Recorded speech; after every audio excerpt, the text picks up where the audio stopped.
بسم الله الرحمن الرحيم إذا زلزلت الأرض زلزالها وأخرجت الأرض أثقالها وقال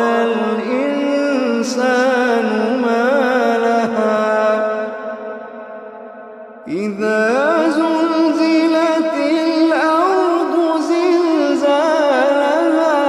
وأخرجت الأرض أثقالها وقال الإنسان ما لها يومئذ تحدث أخبارها بأن ربك أوحى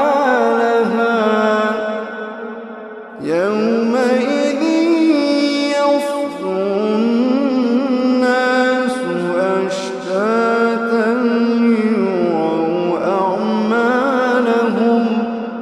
فمن يعمل مثقال